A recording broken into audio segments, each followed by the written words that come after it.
Handa na ba ang inyong mga puso para sa isang kwentong yayanig sa ating mga paniniwala? Isang kwentong magpapatunay na ang tunay na halaga ng isang tao ay hindi nasusukat sa kinang ng kanyang kasuotan, kundi sa kalinisan ng kanyang puso. Sabi nila, huwag mong husgahan ang isang aklat sa kanyang pabalat. Pero paano kung ang buong mundo sa paligid mo ay nakatingin lamang sa pabalat na iyon? Paano kung ang mismong taong minahal mo ng buong puso ang siyang unang humusga at tumapak sa pagkatao mo? Halina't pakinggan natin ang kwento ni Sinag at ang halaga ng dumi sa kanyang sapatos.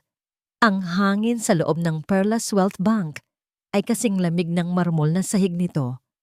Bawat sulok ay kumikinang, bawat tunog ay tila may sariling dialogo. Ang marahang pag-uusap ng mga kliyente, ang halos pabulong na utos ng mga empleyado, ang ritmikong pagtipa sa mga computer. Ito ay isang mundo ng kayamanan, isang santuwaryo para sa mga taong ang pangalan ay katumbas ng kapangyarihan. Sa gitna ng lahat ng ito, isang pambihirang tanawin ang lumitaw. Si Sinag de la Vega ay pumasok at kasabay ng kanyang paghakbang ay ang tila paghinto ng lahat. Hindi dahil sa kanyang presensya, kundi dahil sa kanyang anyo. Nakasuot siya ng isang kupasing polong shirt na may mga sinulid na nagbabantang bumitaw sa laylayan. Ang kanyang pantalon, na dating kulay kape, ay may mga bakas ng natuyong putik.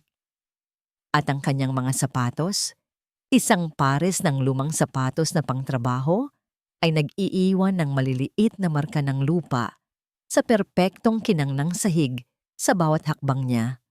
Ang bawat yabag niya ay tila isang malakas na sigaw sa gitna ng katahimikan. Ang mga mata ay sumunod sa kanya, mga matang mapanuri, mapanghusga. Ang mga bulungan ay nagsimula, tila mga bubuyog na dumaan sa kanyang tainga. Sino yan? Naligaw yata. Anong ginagawa ng pulubi dito? Ngunit si Sinag ay hindi natinag. Ang kanyang mga mata ay nakatuon sa isang direksyon lamang, sa hanay ng mga teller na nakaprotekta sa likod ng makakapal na salamin. Nagpatuloy siya sa paglakad. Ang kanyang determinasyon ay isang baluti laban sa mga mapanlait na tingin.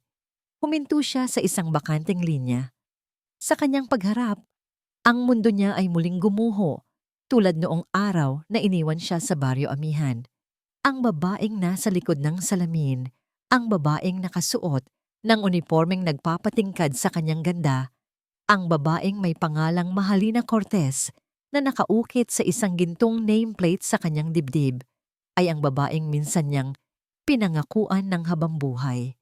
Ang mga mata ni Mahalina ay nanlaki sa pagkakita sa kanya. Isang mabilis na kislap ng pagkabigla na agad na palitan ng pagkainis. Tiningnan siya nito mula ulo hanggang paa at ang nangiti sa kanyang mga labi ay nawala. Pinalitan ng isang malamig na ekspresyon. Anong ginagawa mo dito? Tanong ni Mahalina. Ang boses ay mahina, ngunit puno ng diin. Sapat lang para marinig niya. Mali, bulong ni Sinag. Ang pangalan ay tila isang pait na natikman niya muli matapos ang mahabang panahon. Huwag mo akong tawaging mali. Mabilis na sagot nito. Ang mga mata ay pasimpleng lumibot sa paligid, tinitiyak na walang nakakarinig na katrabaho. Anong kailangan mo? Kung namamalimos ka, wala kang makukuha dito. Ang bawat salita ay isang punyal na bumaon sa puso ni Sinag. Ang sakit na akala niya ay matagal nang naghilom ay muling kumirot. Ngunit sa ilalim ng sakit na yon, may isang bagong damdamin na nabubuo. Isang malamig at matigas na determinasyon. Nandito ako para sa serbisyo ng bangko, sagot ni Sinag. Ang boses ay kalmado sa kabila ng unos sa kanyang dibdib. Isang mapaklang tawa ang kumawala sa mga labi ni Mahalina. Serbisyo? Sinag, tingnan mo nga ang sarili mo. Ito ay Perlas Wealth Bank, hindi isang sanglaan. Anong serbisyo ang kailangan ng isang katulad mo dito? Hindi pa nakakasagot si Sinag nang may isang empleyado na lumapit sa kanya. Isang dalaga na may simple at maamong mukha. Hindi ito nagsalita. Sa halip, magalang itong nag-abot sa kanya ng isang baso ng tubig. Ang mga mata nito ay walang bahid ng panghuhusga. Tanging simpleng pag-aalala lamang. Nagulat si Sinag. Kinuha niya ang baso. "Salamat," sabi niya sa dalaga. Isang salita ng pasasalamat na tila nakalimutan na niya kung paano bigkasin. Tumango lamang ang dalaga at tahimik na bumalik sa kanyang pwesto.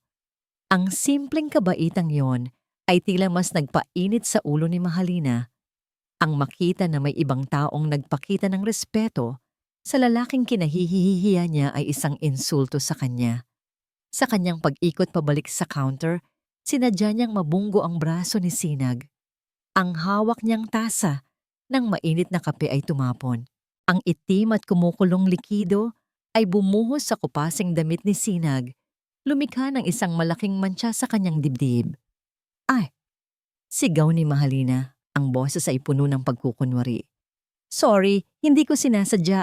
Ang dumi mo na nga, lalo ka pang dumumi." Napaigtad si Sinag sa init. Ang mga tao sa paligid ay napatingin. Ang iba'y nagpipigil ng tawa. Ang kahihiyan ay tila isang kumot na bumalot sa kanya, mas mainit pa kaysa sa kapeng tumapon sa kanyang balat. Ngunit nang mag-angat siya ng tingin, ang nakita niya sa mga mata ni Mahalina ay hindi pagsisisi, kundi tagumpay. Isang ngingiting aso ang sumilay sa mga labi nito. Iyon na ang huling patak. "Security!" Malakas na tawag ni Mahalina. Ang boses ay nagbago, puno na ng awtoridad. Pakialis ang ginoong ito. Nanggugulo siya dito. Dalawang gwardiya ang mabilis na lumapit. Ang kanilang mga kamay ay handa nang humawak sa braso ni Sinag. Ang buong bangko ay nakatingin, naghihintay sa kasukdulang ng dula-dulaan. Si Sinag ang bida sa isang trahedya, ang pulubing pinalalaya sa palasyo. Hinawakan siya ng isang gwardiya sa balikat. Ngunit bago pa man siya maitulak palabas, nagsalita si Sinag. Ang kanyang boses ay hindi malakas, hindi galit. Ito ay kalmado, malinaw, at tumagos sa bawat sulok ng nagyayelong katahimikan ng bangko. "Sandali lang," sabi niya. Ang mga mata ay nakatitig ng diretso kay Mahalina. Nilalagpasan ang mga gwardiya, ang mga mapanghusgang mata, ang lahat. "Nandito ako para mag-withdraw. 10 bilyong piso. Maham, 10 bilyong piso. Ang mga salita ay tila isinabit sa hangin, isang imposibleng deklarasyon na nagpatigil sa oras sa loob ng Perlas Wealth Bank. Ang mga bulungan ay namatay. Ang pagtipa sa mga keyboard ay huminto. Maging ang mga gwardiyang nakahawak sa braso ni Sinag ay natigilan. Ang kanilang mga kamay ay biglang tila ng hina. Sa gitna ng lahat, isang tawa ang gustong kumawala sa lalamunan ni Mahalina. Isang tawa ng pang-iinsulto. Ito na ba ang huling barahan niya? Ang huling pagtatangka na iligtas ang basag niyang karangalan? Isang kasinungalingan, isang kahibangan. "Nagpapatawa ka ba, Sinag?" sabi ni Mahalina. Ang boses ay naging matinis dahil sa pinipigilang tawa. Binitawan niya ang bawat salita na parang isang sampal. 10 bilyon? Baka 10 butil ng bigas ang ibig mong sabihin. Huwag ka nang magdagdag sa kahihiyan mo. Umalis ka na lang. Itinaas niya ang kanyang kamay, isang senyas sa mga gwardiya na ituloy na ang kanilang trabaho.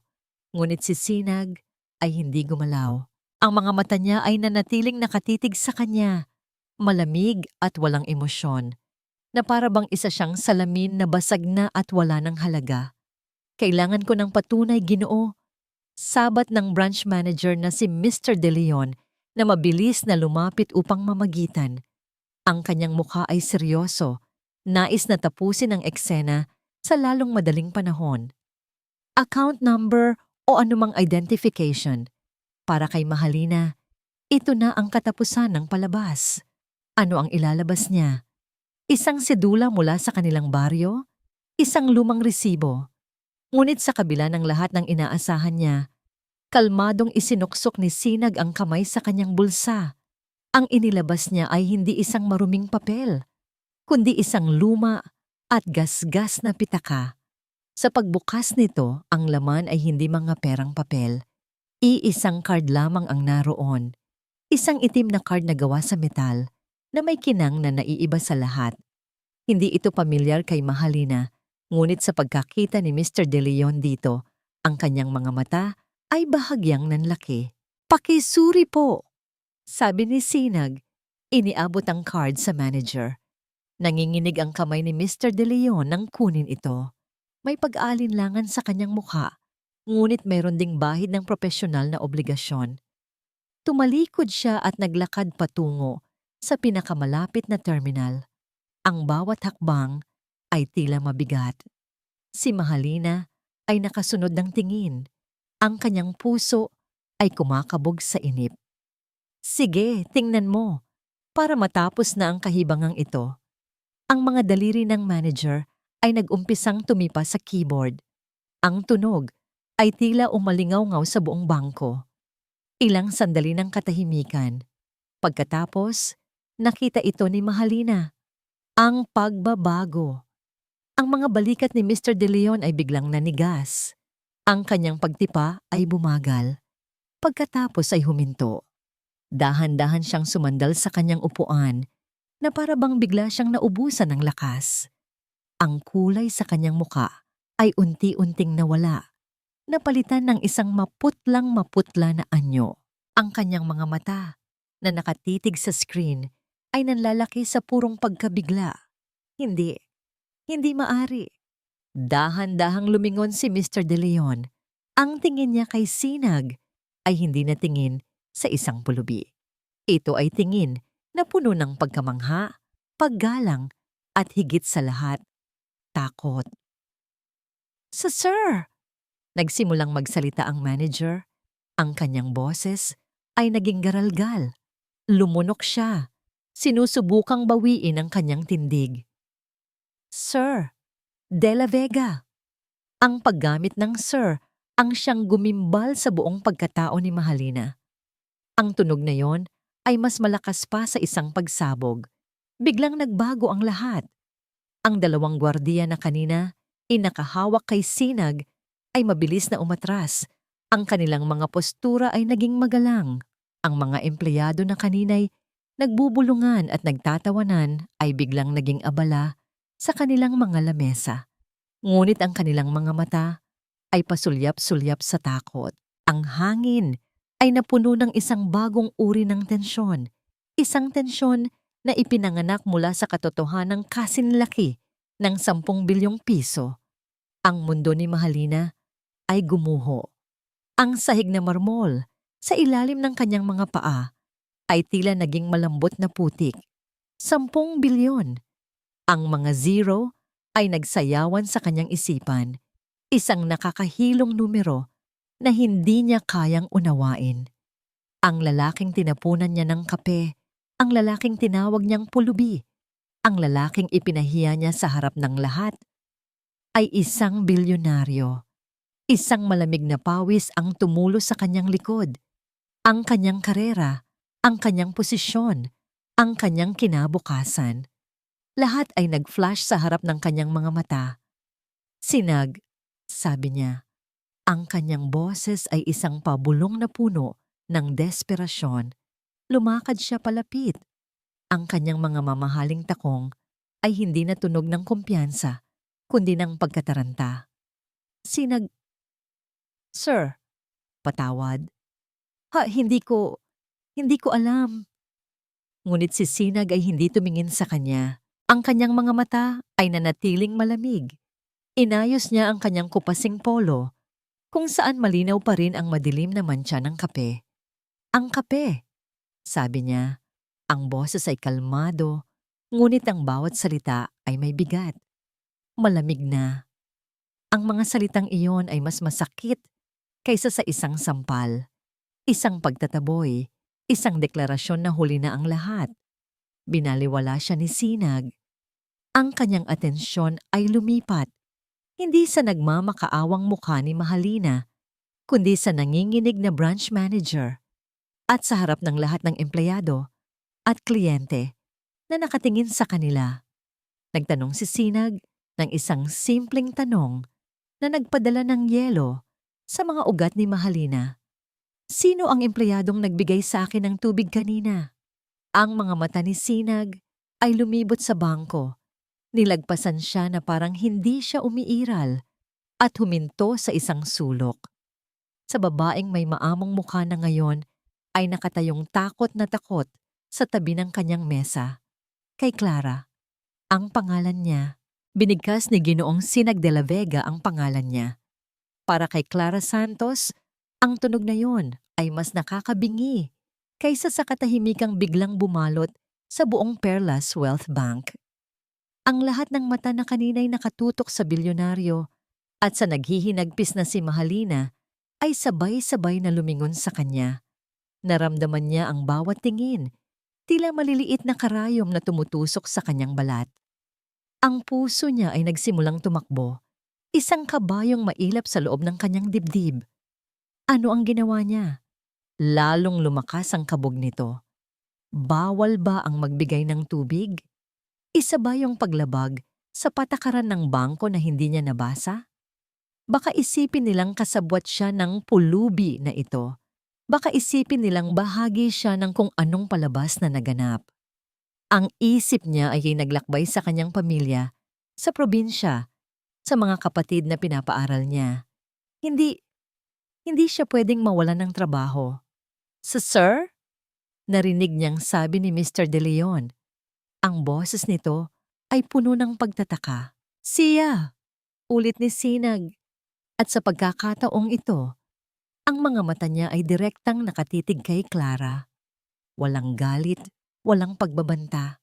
Tanging isang hindi maipaliwanag na katahimikan. Gusto kong siya ang mag-asikaso sa akin. Naramdaman ni Clara na nanuyo ang kanyang lalamunan. Siya? Isang baguhan na teller na karaniwang nag-aasikaso lamang ng maliliit na deposito at withdrawal ang mag-aasikaso sa isang kliyenteng may 10 bilyong piso? Clara, halika dito. Utos ni Mr. De Leon. Ang boses ay naging mabilis at kinakabahan. Ang kanyang mga binti ay tila may sariling isip. Nanginginig. Habang naglalakad siya palapit sa sentro ng lahat ng atensyon, bawat hakbang ay isang pagsubok. Dinaanan niya si Mahalina na nakatayo pa ring parang isang estatwa.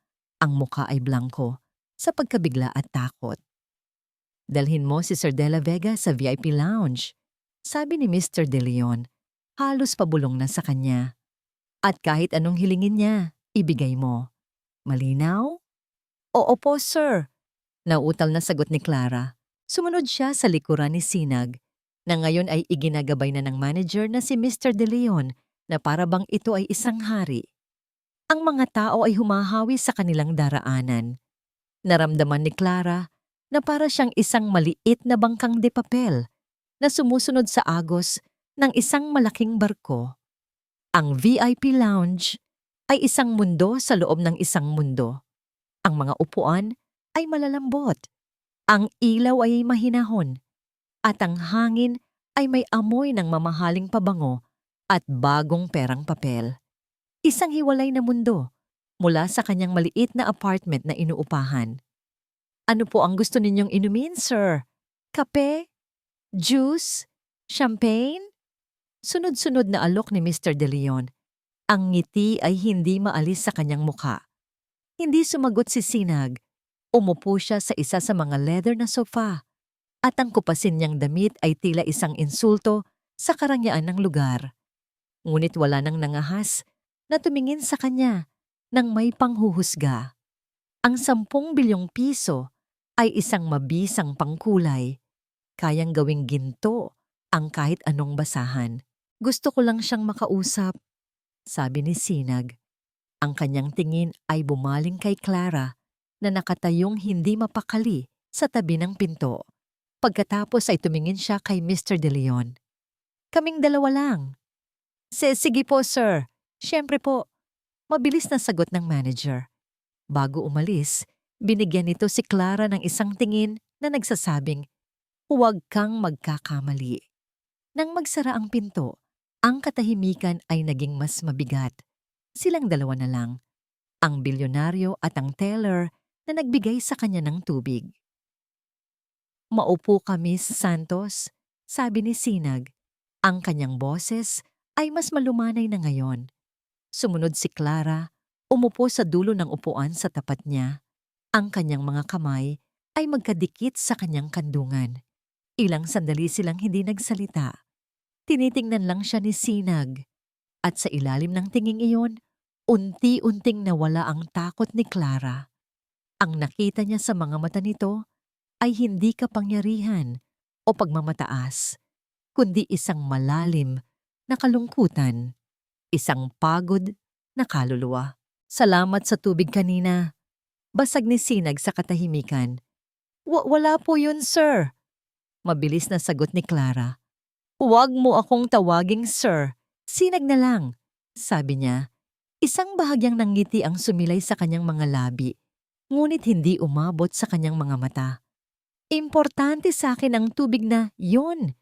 Sa lahat ng panghuhusga na natanggap ko pagpasok ko pa lang dito, sa lahat ng matang tumingin sa akin na parang dumi.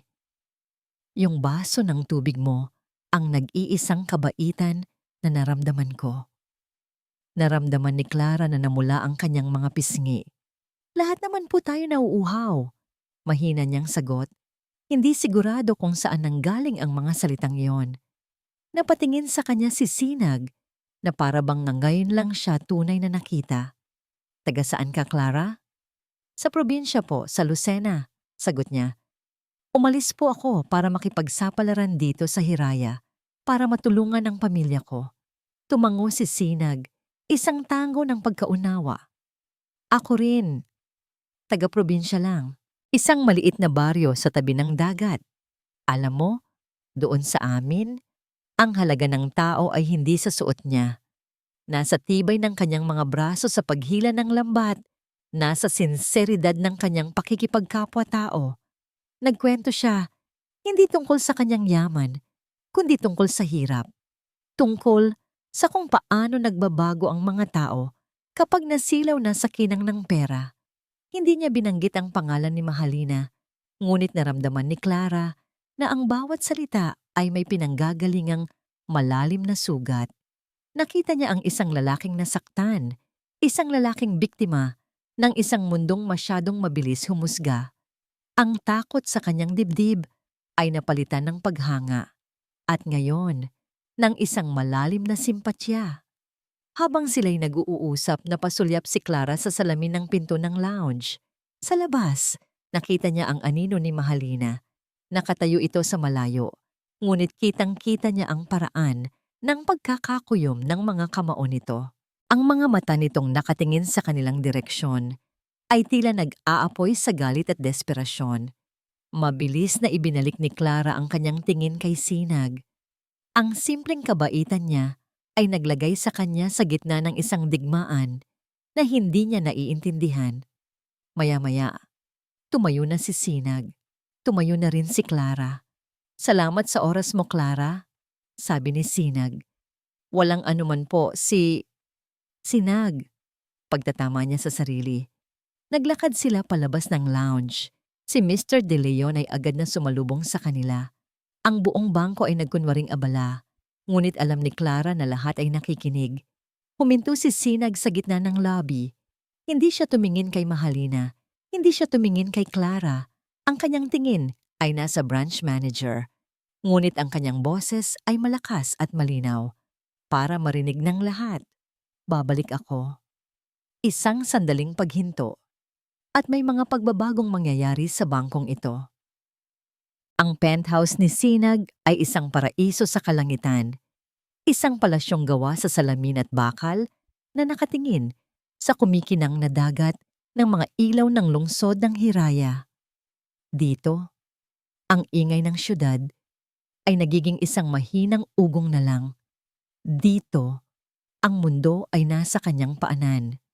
Ngunit habang nakatayo siya sa harap ng malawak na bintana, ang tagumpay na naramdaman niya kanina sa bangko ay unti-unting naglaho, napalitan ng isang pamilyar na kabiguan. Ang syudad sa kanyang harapan, ang halimaw na lumamon sa babaeng minahal niya. Ang mga kumikinang na ilaw na yon, ang mga bitag na bumihag sa mga pangarap ni Mahalina at ginawa itong isang estrangherang sakim sa pera. Iniwan niya ang bintana at lumakad patungo sa isang antigong aparador na gawa sa Nara. Binuksan niya ang isang maliit na drawer. Sa loob, sa ibabaw ng malambot na pulang tela, nakalatag ang libu-libong tseke at mga titulo ng lupa. Ngunit hindi iyon ang kinuha niya. Ang kanyang mga daliri ay maingat na kinuha ang isang bagay na simple, isang bagay na walang halaga sa mata ng iba. Isang kwintas na gawa sa maliliit at puting mga sigay na tinuhog sa isang manipis na piraso ng nylon. Isinara niya ang kanyang palad at kasabay ng pagpisil sa mga sigay, isinara niya rin ang kanyang mga mata. At ang penthouse ay nawala. Ang mga ilaw ng Hiraya ay namatay. At bumalik siya sa Baryo Amihan. Sound of gentle sea waves, seagulls, and distant laughter. A soft, romantic guitar melody begins to play. Ang araw ay mainit sa kanilang mga balat at ang amoy ng alat ng dagat ay ang kanilang pabango. Nakaupo sila sa gilid ng maliit na bangkang pangisda ng ama ni Sinag. Ang kanilang mga paa ay naglalaro sa malinaw na tubig. Si Mahalina, na noon ay 18 taong gulang pa lamang, ay tumatawa at ang tunog niyon para kay Sinag ay mas matamis pa sa kahit anong musika. Pag naging atin na ang dagat, Sinag, sabi ni Mahalina, ang mga matay nagniningning na parang mga bituin sa tanghaling tapat. Bibilhan mo ako ng isang malaking bahay na may malawak na bintana para kahit nasa lupa ako, tanaw ko pa rin ang alon. Hindi lang bahay ang ibibigay ko sa'yo, sagot ng batang si Sinag. Ang puso'y puno ng mga pangakong kasing lawak ng karagatan. Ibibigay ko sa'yo ang buong mundo. Isinuot niya sa leeg nito ang kwintas na sigay na ginawa niya ng 1 linggo. Sa ngayon, ito muna, sabi niya. Ang bawat sigay ay isang pangako, Mali. Isang pangako na mamahalin kita habang buhay. Hinalikan siya ni Mahalina. At sa sandaling iyon, sa ilalim ng araw, sa gitna ng dagat, naniwala si Sinag na ang pag-ibig nila ay sapat na. The romantic music slowly becomes distorted, melancholic. Ngunit ang alon ay nagbabago at ang mga pangarap din. Ang mga kwento mula sa mga kamag-anak na umuwi galing sa syudad, ang mga larawan sa mga lumang magasin, lahat ay naging lason sa isipan ni Mahalina. Bigla, ang Baryo Amihan ay naging masyadong maliit para sa kanya. Ang dagat ay naging isang kulungan. At si Sinag ay naging isang paalala ng isang buhay na ayaw na niya. Ang huli nilang pag-uusap ay nangyari sa dalampasigan kung saan sila unang nagsumpaan. Aalis ako, Sinag, sabi ni Mahalina, hindi makatingin sa kanyang mga mata. May bus pa Hiraya bukas ng umaga. Anong aalis?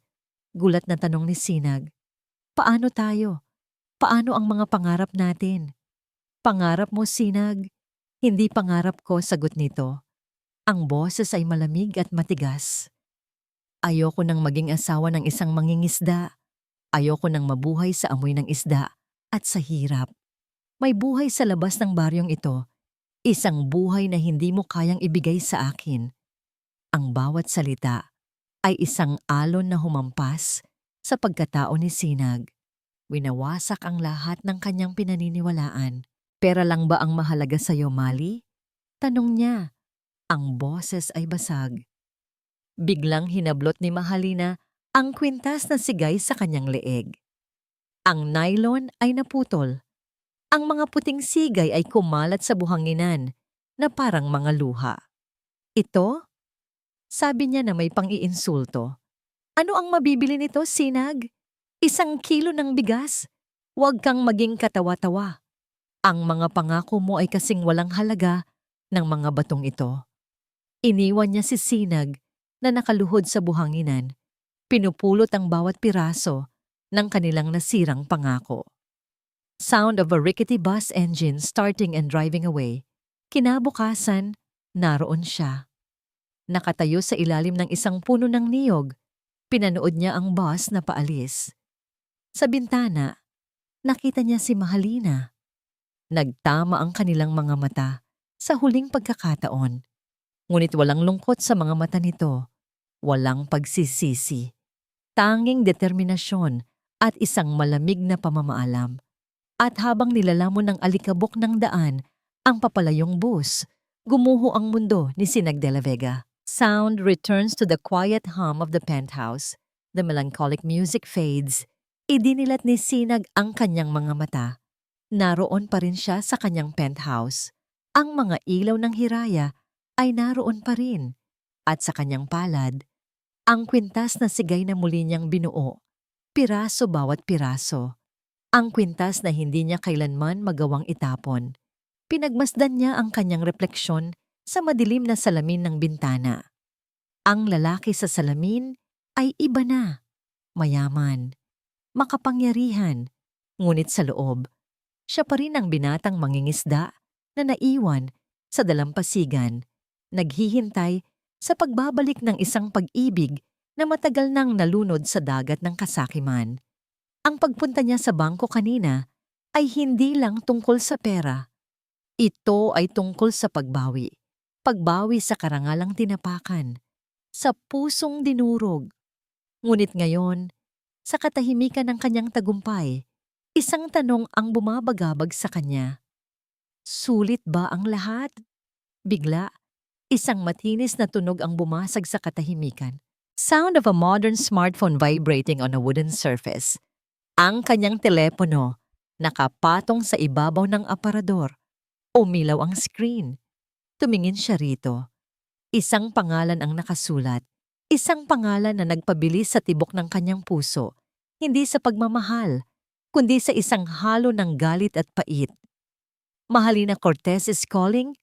Pinanood niya itong mag-ring. Ang bawat tunog ay isang paalala ng sakit. Hahayaan na lang ba niya ito? Ipuputol ang huling hibla na nag-uugnay sa kanila? Ngunit isang bahagi niya ang hindi makagawa nito. Ang bahagi na gustong marinig siyang magmakaawa. Ang bahagi na gustong malaman kung ano pa ang sasabihin ng babaeng kumuha ng lahat sa kanya. Sa huling ring, kinuha niya ang telepono. Ang kanyang daliri ay nag-alinlangan sa ibabaw ng berdeng icon. Pagkatapos, pinindot niya ito. Itinapat niya ang telepono sa kanyang tainga. Hindi siya nagsalita. Isang humihikbing boses ang narinig niya mula sa kabilang linya. Isang boses na pilit ginagawang kaawa-awa. Sinag, mag-usap tayo. Pakiusap. Ang bawat salita ay maingat na pinili. Ang bawat hikbi ay perpektong tinimpla. Para kay Mahalina Cortez, ang pakikipag-usap sa telepono kay Sinag ay hindi isang pag-uusap. Ito ay isang pag-arte. Isang pag-arte para sa kanyang buhay. Sinag, alam kong galit ka, sabi niya. Ang boses ay basag at puno ng pagsisisi. At karapatan mong magalit. Ang tanga-tanga ko. Bata pa ako noon, Sinag. Natakot ako sa hirap. Nasabik ako sa mga bagay na hindi ko pa nararanasan. Pero maniwala ka, sa lahat ng taon na lumipas, walang araw na hindi kita naisip. Sa kabilang linya, katahimikan. Ngunit para kay Mahalina, ang katahimikan ay hindi pagtanggi. Ito ay isang siwang, isang maliit na puwang kung saan maaari niyang ipasok ang kanyang mga salitang nilagyan ng lason at pulot. Gusto kitang makita. Pagpapatuloy niya. Hindi para humingi ng pera. Gusto ko lang humingi ng tawad ng personal para maipaliwanag ang lahat. Kahit 5 minuto lang, Sinag. Pakiusap. Ilang sandali pa ng katahimikan. Pagkatapos, isang malamig na boses ang sumagot. Saan? Isang alon ng tagumpay ang dumaloy sa mga ugat ni Mahalina. Kumagat siya. Kinabukasan inihanda ni Mahalina ang kanyang sarili na parang isang sundalong sasabak sa gyera. Ang kanyang battlefield ay ang La Perla, isa sa mga pinakamamahaling restaurant sa lungsod ng Hiraya. Ang kanyang sandata, isang pulang bestida na kayakap ang kanyang katawan, mga alahas na kumikinang sa bawat galaw, at isang mukha na pinahiran ng perpektong kolorete para itago ang desperasyon sa ilalim nito. Pinili niya ang isang mesa sa isang sulok kung saan tanaw nila ang buong syudad. Nang dumating si Sinag, saglit siyang natigilan. Hindi na ito ang lalaking nakita niya kahapon sa bangko. Nakasuot ito ng isang simpleng itim na cashmere sweater at slacks. Hindi magarbo, ngunit ang bawat piraso ay sumisigaw ng tahimik na karangyaan. Ang dating mangingisda ay naging isang ganap na Ginoo. Sinag, bati niya, tumayo at sinubukang magbigay ng isang halik sa pisngi. Ngunit bahagyang umiwas ito, kaya't ang kanyang mga labi ay dumampi lamang sa hangin. Isang maliit na sampal. Ngunit hindi siya nagpatinag. Umupo sila. Ang mga sumunod na minuto ay isang obra maestra ng pagkukunwari. Ibinuhos ni Mahalina ang kanyang puso o ang bersyon ng puso na gusto niyang paniwalaan ni Sinag. Umiyak siya. Ikinuwento niya ang isang katang-isip na buhay ng paghihirap sa syudad. Kung paano siya napilitang makipagrelasyon sa mga mayayamang lalaki para lang mabuhay. Ikinuwento niya kung paano, sa gitna ng lahat ng karangyaan, ang tanging hinahanap-hanap niya ay ang simpleng buhay nila sa Baryo Amihan. Ang tanga ko, Sinag, sabi niya sa pagitan ng mga hikbi. Ang mga kamay ay nakaabot sa ibabaw ng mesa. Sinusubukang hawakan ang kamay nito. Iniwan ko ang tunay na yaman para sa kumikinang na basura. Pinagsisisihan ko ang lahat, araw-araw. Si Sinag ay nanatiling tahimik sa kabuuan ng kanyang pag-arte. Nakikinig lang ito. Ang mga mata ay tila isang malalim na balon na hindi kayang abutin ng kanyang mga kasinungalingan. Walang galit, walang awa. Tanging isang malamig na obserbasyon. Ang katahimikang iyon ay mas nakakakaba kaysa sa anumang sigaw. Tapos ka na? Tanong ni Sinag nang matapos ang kanyang litanya. Natigilan si Mahalina. Sa Sinag. Talaga bang nahirapan ka, Mahalina? Tanong ni Sinag. Ang boses ay mababa at mapanganib. Dahil ang balita ko, ikaw ang top performer sa branch ninyo. Ang balita ko, engaged ka na sa isa sa mga pinakamayamang kliyente ng bangko, si Mr. Alfonso Villaroman. Mahirap ba ang buhay na yon? Naramdaman ni Mahalina na tila siya binuhusan ng isang baldeng malamig na tubig. Alam niya ang lahat. Ang kanyang drama ay walang silbi. Bigla, isang boses ang narinig mula sa kanilang likuran. Mali, darling, anong ginagawa mo dito? Ang puso ni Mahalina ay tila nahulog sa kanyang tiyan. Dahan-dahan siyang lumingon. Nakatayo roon si Alfonso Villaroman, ang kanyang fiancé, isang lalaking nasa edad 50. May malaking tiyan at may tingin na parang laging sinusuri ang halaga ng lahat ng bagay sa kanyang paligid. Ang mga mata ni Alfonso ay lumipat mula kay Mahalina patungo kay Sinag. Tiningnan niya si Sinag mula ulo hanggang paa at isang mapanlibak na ngiti ang sumilay sa kanyang mga labi. Ang tingin na iyon ang tingin na ibinibigay niya sa mga driver niya, sa mga hardinero niya. Sino itong kasama mo, darling? Kamag-anak mo galing probinsya? Alfonso. Nagsimulang magpaliwanag si Mahalina. Ang utak ay mabilis na gumagana para makahanap ng isang katanggap-tanggap na kasinungalingan. Siya si Sinag, isang isang dating kaibigan. Ah, sabi ni Alfonso, hindi man lang inaalis ang tingin kay Sinag. Mukhang kailangan mo ng tulong, Igan. Bigyan kita ng pamasahe pa uwi. Sa wakas, gumalaw si Sinag. Dahan-dahan siyang tumayo. Sa kanyang pagtayo, tila siya mas naging matangkad, mas naging makapangyarihan. Ang malamig na ekspresyon sa kanyang muka ay hindi nagbago. Hindi na kailangan, Ginoo, mahinahong sagot ni Sinag. Sa katunayan, ako dapat ang mag-alok sa inyo. Tumingin siya kay Mahalina, pagkatapos ay kay Alfonso, at binitawan niya ang mga salitang magiging mitya ng isang mas malaking pagsabog. May isang board meeting ako bukas sa Perlas Bank. Siguro dapat nandoon ka, Mahalina. Ikaw rin, sir. Ang paggamit niya ng sir ay puno ng panguuyam. Isang hamon. Natawa si Alfonso. Board meeting? Anong alam ng isang tulad mo sa board meeting? Hindi sumagot si Sinag. Tumingin lang siya sa kanilang dalawa. Ang tingin na yon ay isang pangako ng isang bagay na darating. Isang bagay na hindi nila magugustuhan. Pagkatapos, tumalikod siya at naglakad paalis. Iniwan ng dalawa sa gitna ng restaurant. Sa gitna ng isang nakakabinging katahimikan na puno ng mga hindi pa nasasagot na tanong at isang nagbabantang panganib. Ang boardroom ng Perlas Wealth Bank ay nasa pinakamataas na palapag ng gusali. Dito, ang mga desisyon na nagkakahalaga ng bilyon-bilyon ay ginagawa sa ibabaw ng isang mahabang mesa na gawa sa dark mahogany sa ilalim ng isang chandelier na kumikinang na parang isang kumpol ng mga bituin. Ang mga pader na salamin ay nagbibigay ng tanawin ng buong lungsod ng Hiraya. Ito ang silid ng kapangyarihan. At sa unang pagkakataon sa kanyang buhay, naramdaman ni Sinag de la Vega na siya ay nasa tamang lugar.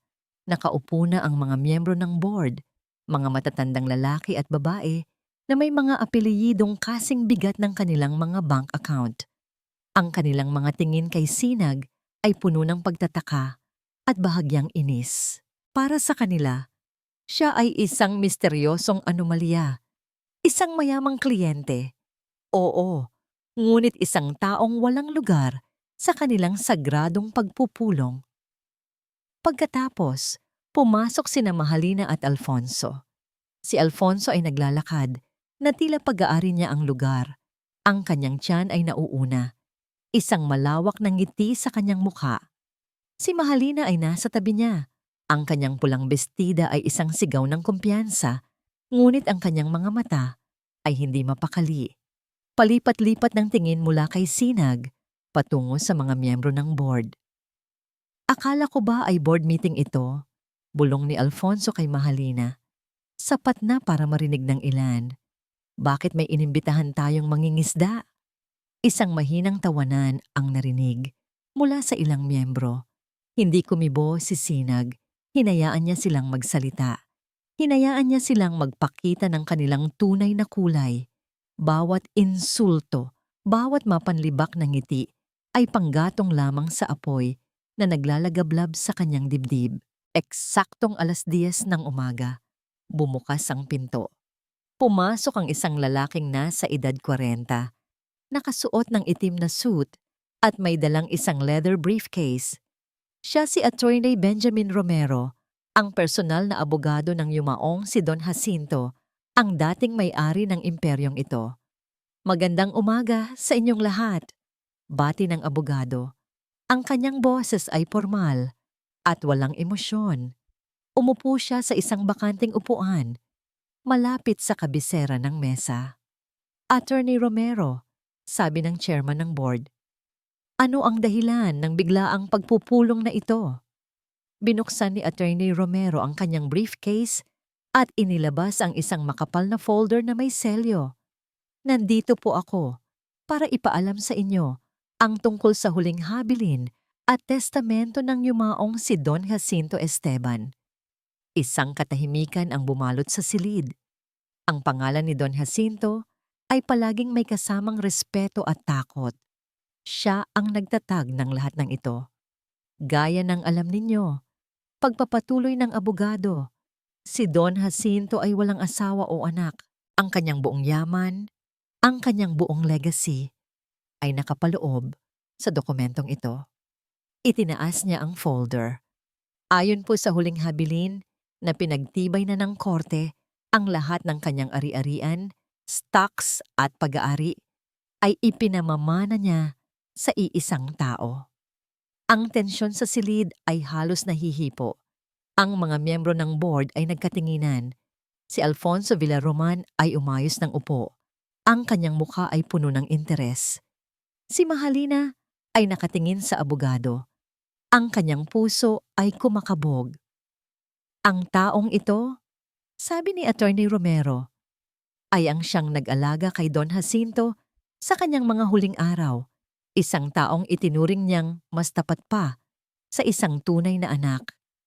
Ang mga mata ng abogado ay lumibot sa buong silid at huminto. Huminto ang mga ito kay Sinag. Ang nag-iisang tagapagmana ng buong JBC Holdings, kasama na ang subsidiary nitong Perlas Wealth Bank, ay si Ginoong Sinag de la Vega. Kung ang isang karayom ay nahulog, ang tunog nito ay maririnig na parang isang kulog. Ngunit hindi pa tapos ang abogado. At bilang majority shareholder na nagmamay-ari ng 95% ng kumpanya ayon sa bylaws, si Ginoong de la Vega na rin ang uupo bilang bagong chairman at CEO, epektibo ngayong araw na ito. Ang katahimikan ay nabasag. Napalitan ito ng mga pabulong na sigaw ng di paniniwala. Ang mga miyembro ng board ay natigilan. Ang kanilang mga mukha ay namutla. Si Alfonso Villaroman, ang lalaking kanina'y puno ng kayabangan, ay napanganga. Ang kulay ay nawala sa kanyang mukha na para siyang nakakita ng multo. Ngunit walang reaksyon na mas matindi kaysa sa reaksyon ni Mahalina. Ang kanyang mundo ay hindi lang gumuho. Ito ay sumabog at nagkawatak-watak. Ang lalaking minenos niya, ang lalaking hinamak niya, ang lalaking tinapunan niya ng kape, ay hindi lang isang kliyente. Siya ang may-ari. Siya ang Diyos sa mundong ito na kanyang ginagalawan. Ang kanyang amo, ang kanyang hari. Narinig niya ang mahinang kalansing ng kanyang ballpen na nahulog mula sa kanyang nanginginig na kamay at tumama sa sahig. Ang tunog ay tila isang martilyo na pumukpok sa huling pako ng kanyang kabaong. Sa gitna ng kaguluhan, dahan-dahang tumayo si Sinag. Ang suot niya ngayon ay isang three-piece suit na kulay uling na tila isinukat at ginawa para lamang sa kanyang katawan. Bawat kilos niya ay may bigat, may awtoridad. Naglakad siya, hindi nagmamadali, patungo sa kabisera ng mesa. Ang upuan ng chairman na nabakante dahil sa pagkamatay ni Don Jacinto. Ang lahat ng mata ay nakasunod sa kanya. Ang mga dating makapangyarihang tao sa silid na yon ay tila mga tupa na nakatingin sa kanilang bagong pastol. Hindi niya tiningnan si Mahalina. Hindi niya tiningnan si Alfonso. Umupo siya sa silya ng kapangyarihan. Ito ay akmang-akma sa kanya. Itinuon niya ang kanyang mga kamay sa makintab na ibabaw ng mesa. Nagangat siya ng tingin at sa unang pagkakataon, nagsalita siya bilang ang bagong hari. Ang kanyang boses ay kalmado, kontrolado at mas malamig pa kaysa sa aircon ng silid. My first order of business, sabi niya. Ang kanyang tingin ay dumaan sa bawat miyembro ng board at sa wakas, bumagsak ito na parang isang hatol kay Mahalina Cortez. A complete audit of all personnel. Let's start with your branch, Miss Cortez. Ang hangin sa loob ng Perlas Wealth Bank kinabukasan ay mabigat at puno ng hindi nabibigkas na mga tanong. Para bang may dumaang malakas na bagyo at ang lahat ay gumagalaw ngayon nang may pag-iingat sa gitna ng katahimikan. Ang balita ay kumalat na parang apoy, hindi sa pamamagitan ng opisyal na memo, kundi sa mga bulungang mas mabilis pa sa email. Si Sinag de la Vega, ang lalaking marungis, ang lalaking mula sa probinsya, ang bagong hari. Para kay Clara Santos, Ang bawat minuto ng araw na yon ay isang paglalakad sa ibabaw ng maninipis na bubog. Naramdaman niya ang mga matang nakasubaybay sa kanya. Siya ang babaeng kinausap ng hari. Siya ang babaeng binigyan ng pansin. Ang dating halos hindi nakikitang teller ay biglang naging sentro ng espekulasyon. Ang iba'y tumitingin sa kanya ng may paghanga. Ang iba, lalo na ang mga kaalyado ni Mahalina, ay tumitingin ng may halong inggit at pagdududa. Si Mahalina ay hindi pumasok sa trabaho. Ang kanyang mesa ay bakante at malinis. Isang tahimik na testamento sa biglaang pagbagsak ng isang reyna. Ngunit ang kanyang anino ay naroroon pa rin sa mga tanong na bumabagabag sa isip ni Clara. Ano ang mangyayari ngayon? Kasama ba siya sa mga pagbabagong binitawan ni Sinag? Sa gitna ng kanyang mga alalahanin, isang pamilyar na anino ang biglang tumabon sa kanyang mesa. Nagpatigil sa kanyang paghinga. Nag-angat siya ng tingin. Nakatayo sa harap niya si Sinag de la Vega. Hindi na siya ang lalaking nakasuot ng kupasing polo o ang makapangyarihang chairman na nakasuot ng mamahaling suit sa boardroom. Ngayon, nakasuot lang siya ng isang simpleng itim na polo shirt at maong. Ngunit ang aura ng kapangyarihan ay naroroon pa rin. Isang tahimik na enerhiya na nagpatigil sa lahat ng gumagalaw sa paligid nila. Ang buong bangko ay biglang natahimik. Clara, sabi ni Sinag. Ang boses ay mahinahon, ngunit sa katahimikan ng bangko, ito'y umalingaw-ngaw. Sir Sinag, nauutal na sagot ni Clara. Mabilis na tumayo sa paggalang. Pwede ka bang samahan akong maghapunan mamaya? Tanong niya. Diretsahan, walang paligoy-ligoy, at idinugtong niya ang mga salitang nagpabago sa lahat. Hindi bilang boss mo, kundi bilang kaibigan. Naramdaman ni Clara na ang lahat ng dugo sa kanyang katawan ay umakyat sa kanyang mukha. Nagpinta rito ng kulay rosas na kahihiyan at di maipaliwanag na saya. Sa harap ng lahat, sa harap ng buong branch. Ang imbitasyon ay tila isang alok na hindi niya matatanggihan. Ang oo ay automatikong lumabas sa kanyang bibig bago pa man niya ito mapag-isipan. Salamat, sabi ni Sinag, at isang maliit. Halos hindi kapansin-pansing na mangiti ang sumilay sa kanyang mga labi. Pagkatapos ay tumalikod na ito at naglakad paalis. Iniwan si Clara na nakatayo, nanginginig, sa gitna ng isang dagat ng mga matang nanlalaki sa gulat at pagtataka. Ang hapunan ay hindi sa isang magarbong restaurant na may mga kumikinang na chandelier. Dinala siya ni Sinag sa isang maliit at simpleng kainan na nakatago sa isang tahimik na kalye. Isa sa mga lugar na nagpapaalala kay Clara sa kanilang probinsya. Ang amoy ng bagong lutong sinangag at ang mainit na ilaw mula sa mga parol ay agad na nagpagaan sa kanyang pakiramdam. Dito, sila'y pantay. Hindi sila nag-usap tungkol sa bangko o kay Mahalina. Nag-usap sila tungkol sa buhay. Ikinuwento ni Clara ang tungkol sa kanyang mga kapatid at ang pangarap niyang mapagtapos sila sa pag-aaral. Ikinuwento naman ni Sinag ang tungkol sa buhay sa Baryo Amihan, ang hirap at sarap ng pagiging mangingisda, at ang kabutihan ng yumaong si Don Jacinto, ang matandang negosyante na kumupkop sa kanya. Alam mo, sa lahat ng yaman na iniwan niya sa akin, pag-amin ni Sinag habang nakatingin sa kanyang tasa ng kape, ang pinakamahalaga ay ang mga aral niya. Sinabi niya sa akin na ang tunay na kapangyarihan ay hindi sa dami ng pera mo, kundi sa kung paano mo ito ginagamit para baguhin ang buhay ng iba. Sa mga sandaling iyon, nakita ni Clara ang tunay na Sinag, ang lalaki sa likod ng pera, sa likod ng sakit ng nakaraan. Nakita niya ang kabutihan sa kanyang mga mata, isang liwanag na pilit tinatabunan ng pait. At sa gitna ng kanilang kwentuhan, sa isang simpleng biro na binitawan ni Clara, Isang bagay na pambihira ang nangyari. Tumawa si Sinag, isang tunay, malakas, at walang pag-aalinlangang tawa na nagmula sa kanyang dibdib. Ang tunog niyon ay musika sa pandinig ni Clara. Kasabay ng tawanan na iyon, tila gumaan ang buong paligid at nabura ang mga guhit ng lungkot sa kanyang mukha.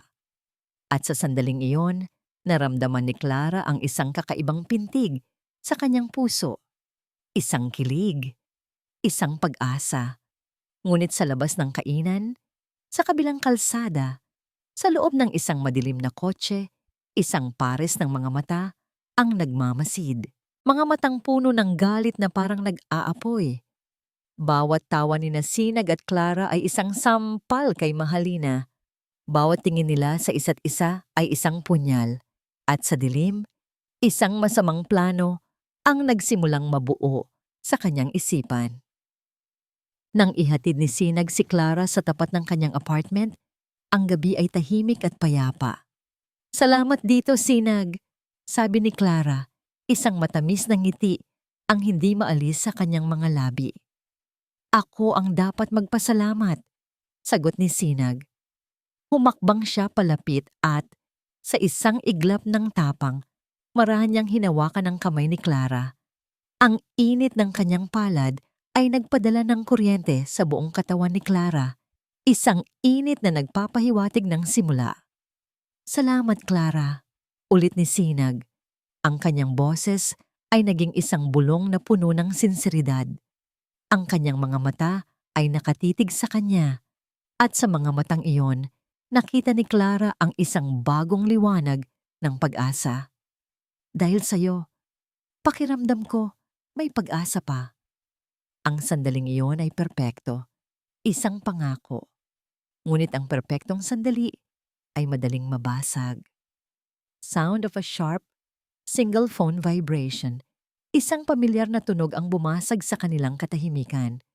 Kinuha ni Sinag ang kanyang telepono mula sa bulsa. Binuksan niya ito at ang liwanag sa kanyang mga mata ay biglang namatay na parang isang kandilang hinipan ng malakas na hangin. Ang kanyang pagkakahawak sa kamay ni Clara ay humigpit, hindi na dahil sa lambing, kundi dahil sa pagkabigla at biglaang galit. Ang kanyang mukha ay biglang nanigas, ang ngiti ay naglaho, napalitan ng isang madilim na ulap ng pagdududa at pagkakanulo. Sa screen ng kanyang telepono, isang larawan ni Clara, nakuha mula sa malayo, na may kasamang isang hindi kilalang lalaki sa isang madilim na eskinita. Sa kamay ni Clara, isang makapal na brown envelope na inaabot niya sa lalaki. At sa ilalim nito, isang mensahe. Akala mo iba siya? Lahat sila pare-pareho lang. Pera mo lang ang habol niya. Naramdaman ni Clara ang biglaang paglamig at pagtigas ng kamay ni Sinag. Ang init na kanina'y nagbibigay sa kanya ng kilig ay naging yelo. Binitawan siya nito. Nang mag-angat siya ng tingin, ang lalaking puno ng pag-asa sa harapan niya kanina ay nawala na. Ang kaharap niya ngayon ay isang estranghero na may mga matang puno ng sakit. At pagkasuklam, ang penthouse ni Alfonso Villaroman, na minsan ay para kay Mahalina isang simbolo ng tagumpay, ay isa na ngayong kulungang gawa sa ginto.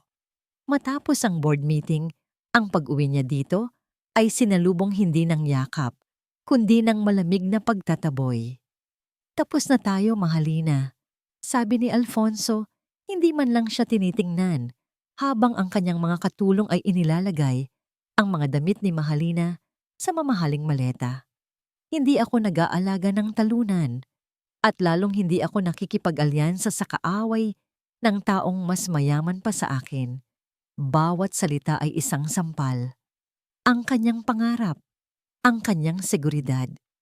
Lahat ay naglaho sa isang iglap. Ngayon, nag-iisa siya sa sarili niyang apartment na binabayaran pa rin ng sweldo mula sa bangkong pag-aari na ngayon ni Sinag. Ang bawat sulok ay isang paalala ng kanyang kabiguan.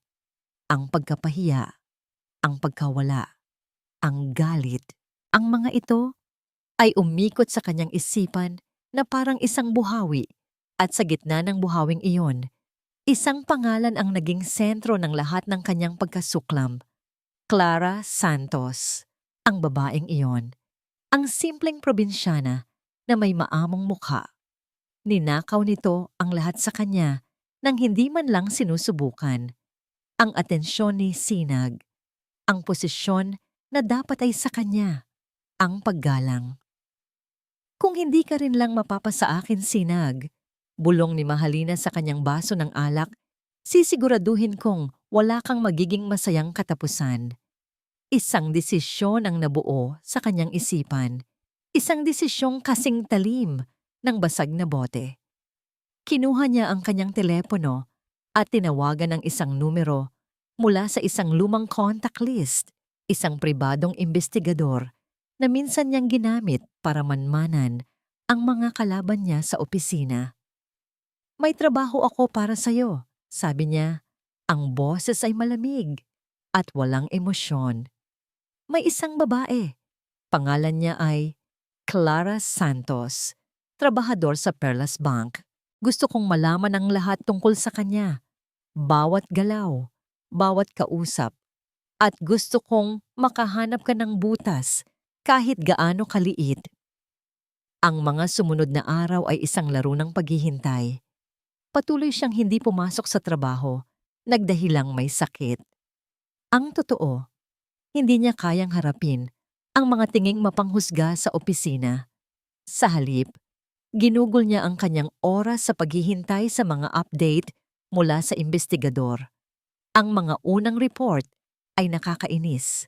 Ang buhay ni Clara ay simple at nakakabagot. Mula sa trabaho, uuwi sa apartment. Magbabasa ng libro. Tatawag sa pamilya sa probinsya. Walang bahid ng dumi. "Wala kang kwenta," sigaw ni Mahalina sa investigador sa telepono. "Lahat ng tao may itinatagong sikreto. Hanapin mo." At sa wakas, dumating ang tawag na hinihintay niya. "Mayroon na akong nakuha, ma'am," sabi ng investigador. Makikipagkita siya mamaya sa isang lalaki sa isang eskinita malapit sa apartment niya. Mukhang palihim, iisang ngiti na parang sa isang ahas ang gumuhit sa mga labi ni Mahalina. "Perpekto, huwag kang magpapahalata. Kunin mo ang pinakamagandang anggulo. Siguraduhin mong mukha siyang may kasalanan. At ipadala mo agad sa akin ang litrato." Itinabi niya ang kanyang kotse sa isang madilim na kanto. Sapat ang layo para hindi makita, ngunit sapat ang lapit para masaksihan ang kanyang obra maestra. Mula sa malayo, nakita niya si Clara na naglalakad. May dalang isang makapal na brown envelope. Maya-maya, dumating ang isang lalaki, ang kapatid na pinsan nito, na nagtatrabaho bilang isang construction worker. Ngunit sa dilim ng gabi at sa mata ng isang taong gustong makakita ng kasamaan, ang eksena ay iba. Nakita niya ang pag-aabot ng sobre, ang mabilis na pag-uusap, ang pag-alis ng lalaki. Ilang minuto lang, nag-vibrate ang kanyang telepono. Naroon na ang larawan. Perpekto. Ang anggulo ay nagpapakita kay Clara na tila nag-aabot ng bayad. Ang madilim na eskinita ay nagbibigay ng pakiramdam ng isang ilegal na transaksyon. Ngayon, para sa huling hakbang, ang lason. Binuksan niya ang kanyang messaging app, pinili ang pangalan ni Sinag at inattach ang larawan. Pinag-isipan niyang mabuti ang bawat salita. Kailangan niyang tamaan ang pinakamasakit na bahagi ng nakaraan ni Sinag. Ang sugat na siya mismo ang lumikha. Akala mo iba siya? Unang patak ng lason. Pinapaalala nito kay Sinag na minsan na siyang nagkamali. Sa kanya, lahat sila pare-pareho lang. Ikalawang patak. Inihahalin tulad si Clara sa kanya. Sa lahat ng babaeng sakim, pera mo lang ang habol niya. Ang huling nakamamatay na patak. Ang mismong akusasyon na dudurog sa anumang tiwalang nagsisimula nang mabuo sa puso ni Sinag. Pinindot niya ang send. Ang maliit na tunog ng pagpapadala ay parang isang putok ng baril sa katahimikan ng kanyang kotse. Tapos na. Ang lason ay nasa sistema na. Sumandal siya sa kanyang upuan. Isang pakiramdam ng madilim na tagumpay ang dumaloy sa kanyang mga ugat. Pinanood niya si Sinag at Clara na magpaalam sa tapat ng apartment. Nakita niya ang paghawak ng kamay. Nakita niya ang ngiti. At pagkatapos, nakita niya ang pagbabago. Ang biglaang pagtigil. Ang paglamig. Ngumiti si Mahalina sa dilim. Hindi pa tapos ang laban.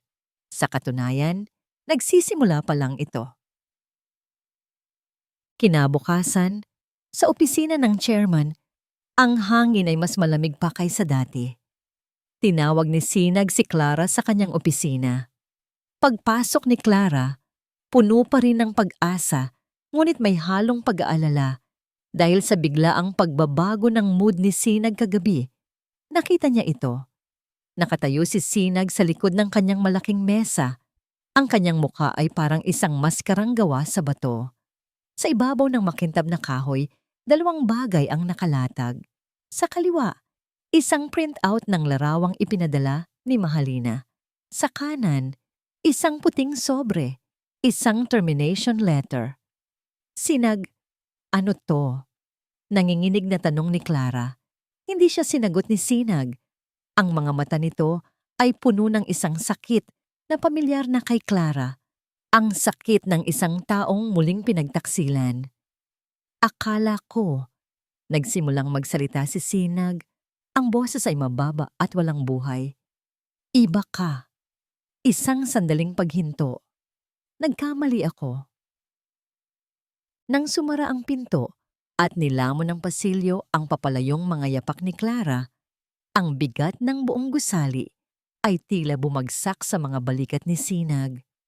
Ang kanyang opisina, na simbolo ng kanyang kapangyarihan at tagumpay, ay biglang naging isang malamig at malawak na kulungan. Ang tagumpay ay naging abo sa kanyang bibig. Umupo siya sa kanyang silya. Ang katawan ay tila naubusan ng lakas. Sa ibabaw ng kanyang mesa, ang 2 piraso ng ebidensya ay naroon pa rin. Ang termination letter at ang litrato. Ang isa ay gawa niya. Ang isa ay gawa ng demonyo. Pinulot niya ang litrato. Pinagmasdan niya itong muli. Ang mukha ni Clara, kahit malayo, ay may bahid ng pag-aalala. Ngunit hindi ito pagkakasala. Ang lalaki, nakatalikod. Ang sobre, ang madilim na eskinita. Ang mensahe ni Mahalina. Lahat ay nagsasabing, pinagtaksilan ka na naman. Ang sugat na iniwan ni Mahalina ay sariwa pa rin at ang litratong ito ay parang asin na ibinuhos dito. Pinatunayan nito ang pinakamasakit na takot sa kanyang puso, na lahat ng tao ay may presyo, na ang tiwala ay isang salitang pambata lamang, at na siya, si Sinag, ay habang buhay na makikita ng mga tao bilang isang bangko na may mga paa, hindi bilang isang tao. Isang mapait na ngiti ang gumuhit sa kanyang mga labi. Ngunit habang tinititigan niya ang larawan, sinusubukang hanapin ang kumpirmasyon sa kanyang pagdududa, isang bagay ang pumukaw sa kanyang pansin. Isang maliit, halos hindi kapansin-pansing detalye. Sa likod ng itim na jacket ng lalaki, sa kanang balikat nito, may isang maliit na logo. Isang bilog na patch na may nakasulat na Bayanihan Construction. Kumunot ang noo ni Sinag. Bakit? Kung ito ay isang palihim na transaksyon, isang pagbebenta ng impormasyon, bakit magsusuot ang lalaki ng uniforme ng kumpanya? Isang espiya o traidor ay dapat mas maingat. Ang maliit na detalye na yon ay hindi tugma sa kwento ng pagkakanulo. Ito ay isang lamat sa perpektong kasinungalingan. Ang isip ni Sinag na sinanay ni Don Jacinto sa mundo ng negosyo ay biglang gumana. Ang emosyon ay humupa at pinalitan ng malamig na luhika. Ang isang maling detalye ay sapat na para pagdudahan ang buong istruktura. Kinuha niya ang kanyang telepono, hindi na nanginginig. kundi may matatag na determinasyon. Idenial niya ang numero ng kanyang personal na security chief. Reyes, sabi niya nang sagutin ang tawag. May ipapadala ako sa iyong litrato. Gusto kong malaman kung sino ang lalaking ito. Suriin mo ang lahat ng CCTV sa lugar na yan, sa petsa at oras na nakalagay. At alamin mo kung sino ang nagpadala ng mensaheng ito sa akin. Gusto ko ng report sa loob ng 1 oras. Hindi na niya hinintay ang sagot. Ibinaba niya ang tawag at ipinadala ang mga detalye. Ang sumunod na oras ay ang pinakamahabang oras sa buhay ni Sinag. Naglakad siya pabalik-balik sa kanyang opisina. Ang bawat tunog ng orasan ay parang isang martilyo. Isang bahagi niya ang nagdarasal na sana'y mali siya, na sana'y totoo ang hinala niya. At isang bahagi niya ang natatakot sa katotohanan. Ano man iyon. Eksaktong 58 minuto, tumunog ang kanyang telepono. Sir, sabi ni Reyes sa kabilang linya, may resulta na po kami. Sabihin mo, utos ni Sinag. Ang lalaki po sa litrato ay si Leo Santos, pinsang buo ni Clara Santos, foreman po sa Bayanihan Construction. Ayon po sa record ng telepono ni Clara, nag-usap sila noong araw na yon dahil humihingi ng tulong si Leo para makahanap ng trabaho ang kanyang bayaw. Napatigil sa paghinga si Sinag. Ang sobre? Nakuha po namin ang mas malinaw na kuha mula sa CCTV ng isang katabing gusali, sir. Ang laman po ng sobre ay hindi pera o dokumento. Ang laman po ay mga application forms ng JBC Holdings at isang letter of recommendation na pirmado ninyo para sa isa nating empleyado. Ipinakiusap lang po ni Clara na kunin para sa pinsan niya. Ang bawat salita ni Reyes ay isang suntok sa sikmura ni Sinag. Isang gawa ng kabaitan, hindi isang gawa ng kataksilan. At ang huli, sir, pagpapatuloy ni Reyes, ang nagpadala ng mensahe, na-trace po namin ang numero sa isang pribadong investigador. At ang nag-iisang kliyente po niya nitong mga nakaraang linggo ay si Ms. Mahalina Cortez. Bagsak. Ang huling piraso ng palaisipan, ang pangalan na siyang simula at katapusan ng lahat. Ipadala mo sa akin ang lahat ng kopya ng CCTV. Utos ni Sinag, ang boses ay halos hindi na marinig. Ilang sandali lang, isang email ang pumasok. Binuksan niya ito sa malaking monitor sa kanyang pader. At doon, nakita niya ang lahat. Nakita niya si Clara na may ngiti at pag-aalala sa mukha na nag-aabot ng sobre sa kanyang pinsan. Nakita niya ang mabilis nilang yakap bago maghiwalay. Isang eksenang puno ng pagmamahal ng isang pamilya. Pagkatapos, ipinakita ng isang anggulo mula sa kabilang kalsada ang isang pamilyar na kotse. Nag-zoom in ang kamera at sa loob, sa dilim, naaninag niya ang mukha ni Mahalina na nagliliwanag dahil sa ilaw ng screen ng telepono nito. Nakita niya ang ngiti sa mga labi nito, isang nangiting ahas, isang nangiti ng tagumpay, habang pinipindot ang send. Sa sandaling iyon, ang sahig ay tila bumukas at nilamon si Sinag. Ang sakit na naramdaman niya mula kay Mahalina noon ay walang-wala kumpara sa sakit na nararamdaman niya ngayon. Isang sakit na siya mismo ang may gawa. Hindi niya lang sinaktan si Clara. Hinusgahan niya ito. Tinapakan niya ang kabutihan nito. Ginamit niya ang parehong dumi na ipinahid sa kanya ng mundo para ipahid sa nag-iisang taong nagpakita sa kanya ng liwanag. Ang mga salitang binitawan niya kanina ay bumalik sa kanya na parang mga bala. Akala ko iba ka. Nagkamali ako. Oo, nagkamali siya. Isang pagkakamaling maaaring sumira sa nag-iisang pagkakataon niya para muling sumaya. Hindi na siya nag-isip. Isang puwersa na pinaghalong pagsisisi at desperasyon ang nagpatakbo sa kanya. Kinuha niya ang susi ng kanyang kotse, nilagpasan ng kanyang sekretarya at tinakbo ang pasilyo. Sir, Saan po kayo pupunta? Sigaw nito. Hindi siya sumagot. Ang tanging nasa isip niya ay ang apartment ni Clara. Kailangan niyang humingi ng tawad. Kailangan niyang ayusin ito. Ang biyahe ay tila isang panaginip. Pagdating niya sa apartment, halos sabay niyang pinindot ang doorbell at kinatok ang pinto. Walang sumasagot. Kinatok niya muli. Mas malakas. Clara! Ako to! Si Sinag! Mag-usap tayo, pakiusap! Bumukas ang pinto sa katabing unit. Isang matandang babae, ang landlady, ang lumabas. Naku, hiho, sabi ng matanda. Wala na si Clara. Anong wala na? Tanong ni Sinag. Ang puso niya ay nagsimulang bumagsak.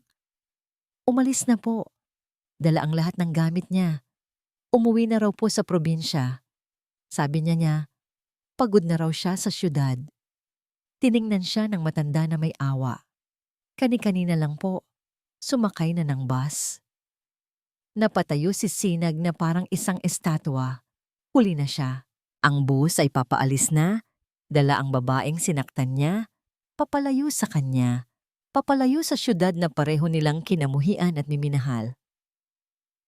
Ang bawat pag-alog ng bus ay tila isang hampas sa naninikip na dibdib ni Clara. Nakasandal ang kanyang noo sa malamig na salamin ng bintana. Pinagmamasdan ang mga gusali ng lungsod ng Hiraya na unti-unting lumiliit at nagiging malabong mga anino sa gitna ng ulan. Ang syudad ng pangarap. Ang syudad na sumira sa kanyang puso. Ang mga salita ni Sinag ay umuulit-ulit sa kanyang isipan. Isang sirang plaka ng kalungkutan. Akala ko iba ka. Nagkamali ako. Ang bawat salita ay isang punyal. Hindi ang pagkawalan ng trabaho ang masakit, kundi ang pagkawalan ng tiwala mula sa taong nagsimula nang magpatibok muli sa kanyang natutulog na puso. Ang pag-asa na kanyang naramdaman, ang kilig, ang simula ng isang bagay na maganda. Lahat ay pinatay sa isang iglap dahil sa isang litratong hindi niya maintindihan. Ang mga luha ay tahimik na dumaloy sa kanyang mga pisngi, humahalo sa hamog sa salamin ng bintana. Napagod na siya. Pagod na siyang makipagsapalaran sa isang mundong masyadong mabilis humusga, masyadong mababaw tumingin. Ang tanging gusto niya ngayon ay ang yakap ng kanyang ina, ang amoy ng dagat sa kanilang bayan, at ang kapayakan ng buhay na kanyang tinalikuran. Sound transitions to the smooth, powerful hum of a luxury car engine, windshield wipers swishing rhythmically, cutting through the heavy rain. Daan-daang kilometro ang layo. Isa pang sasakyan ang bumabagtas sa highway, palayo rin sa lungsod ng Hiraya. Ngunit hindi ito luma at maalog. Ito ay isang mamahaling kotse na halos hindi nararamdaman ang lubak sa daan. Sa loob, si Sinag de la Vega ang nagmamaneho. Ang kanyang mga kamay ay mahigpit na nakahawak sa manibela na para bang ito ang tanging bagay na pumipigil sa kanya na gumuho. Hindi niya hinahabol ang bus ni Clara. Alam niyang huli na siya para doon. Hindi niya alam kung saang probinsya ito umuwi.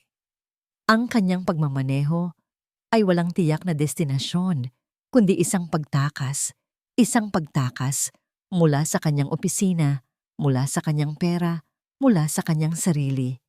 Ang kanyang isip ay naglakbay sa daan na mas pamilyar pa sa highway na ito. Ang daan pabalik sa nakaraan. Nakita niya ang mukha ni Mahalina sa isipan, ang kasakiman nito na naging lason.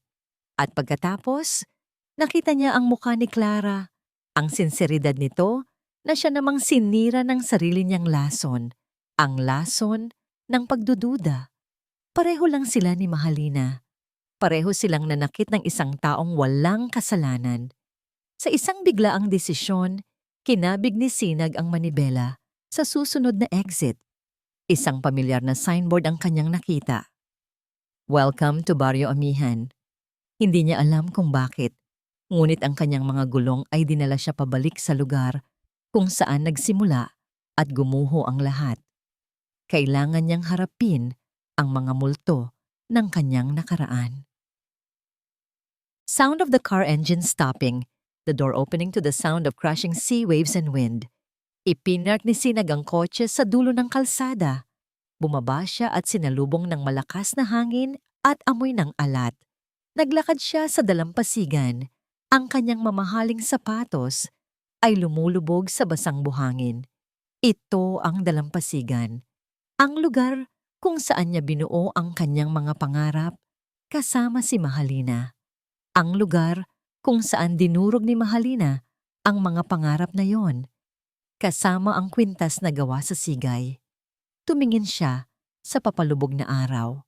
Ang kalangitan ay nag-aapoy sa kulay kahel at lila. Isang magandang paalam sa isang masakit na araw.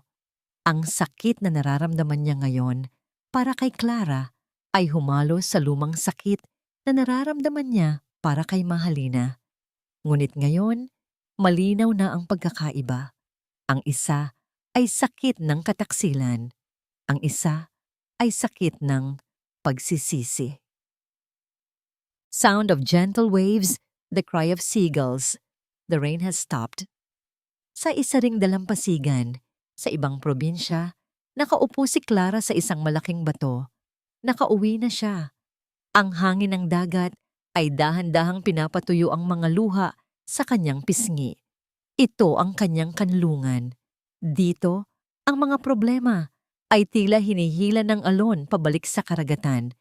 Pinanood din niya ang paglubog ng araw. Sa bawat pagbaba nito sa abot-tanaw, naramdaman niya ang unti-unting paggaan ng kanyang dibdib. Siguro, ganito talaga. May mga bagay na kailangan mong iwan para mahanap muli ang iyong sarili. Ang syudad ay hindi para sa kanya. Ang pag-ibig marahil ay hindi rin. Pareho silang nakatingin sa iisang araw. Parehong may dalang bigat sa puso. Parehong naghahanap ng kapayapaan sa yakap ng dagat. Nang tuluyan ng lumubog ang araw, tumayo si Sinag. Nagsimula siyang maglakad sa dalampasigan.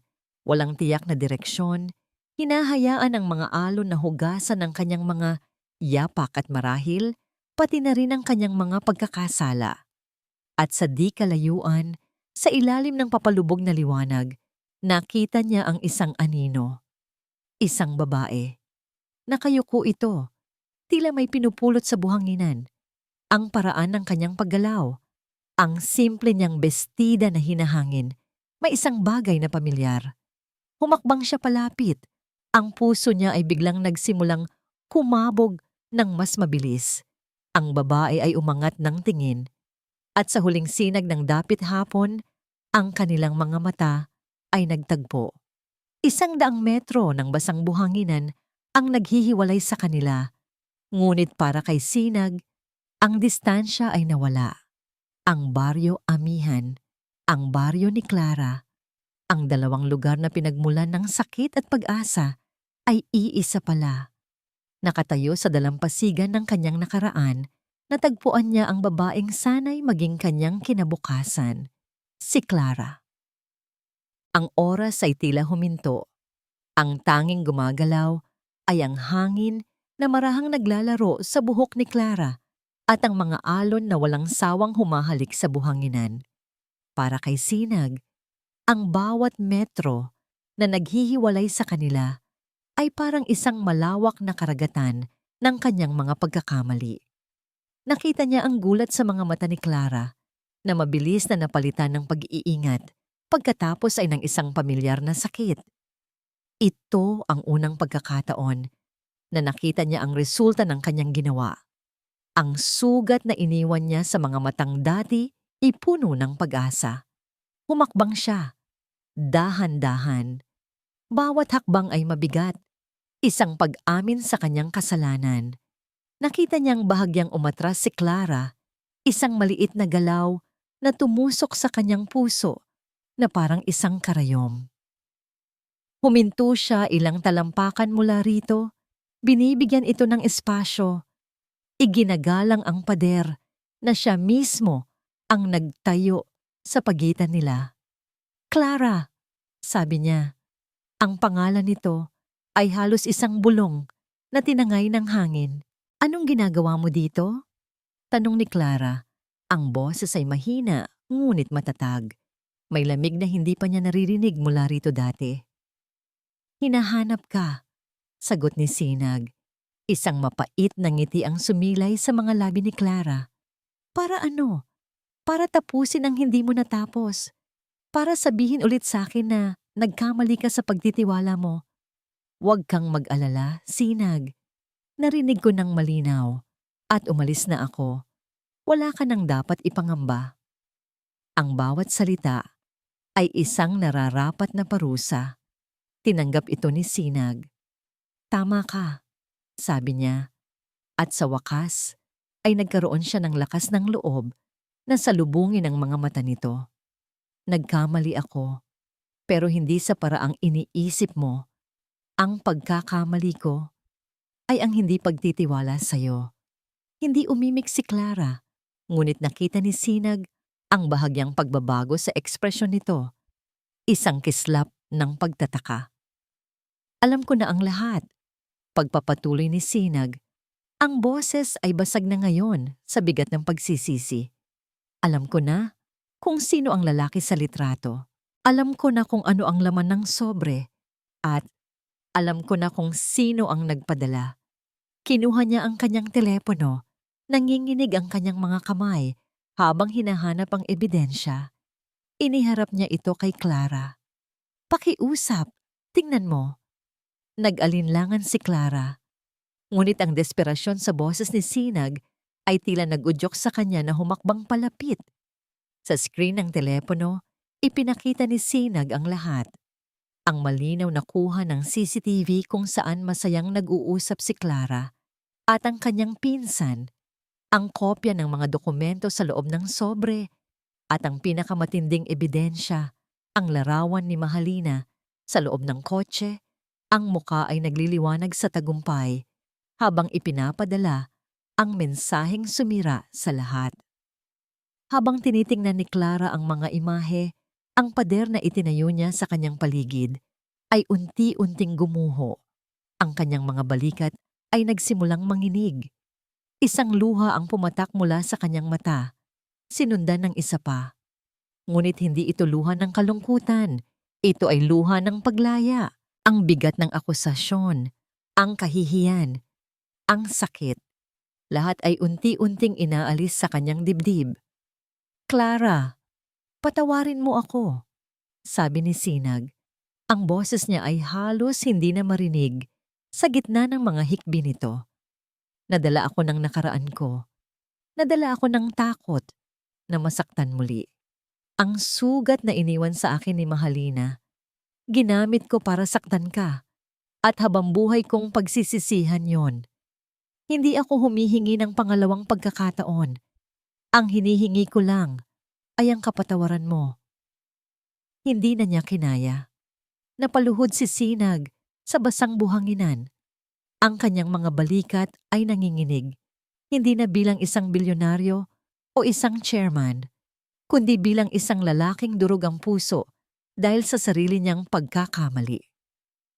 Ang pagkakita sa kanya ng ganoon, wasak at puno ng pagsisisi, ang siyang tuluyang bumasag sa natitirang galit sa puso ni Clara. Tumigil ang kanyang pag-iyak. Lumapit siya at dahan-dahang lumuhod din sa harap niya. Ang kanilang mga tuhod ay halos magkadikit sa buhanginan. Inangat niya ang mukha ni Sinag gamit ang dalawa niyang kamay. Ang mga mata nito ay pula at puno ng luhang hindi niya kailanman inakalang makikita. "Nasaktan ako, Sinag," mahinang sabi ni Clara. Ang bawat salita ay may bigat ng katotohanan. "Sobra. Hindi dahil sa trabaho. Nasaktan ako dahil sa'yo. Dahil sa'yo ako nagsimulang maniwala ulit.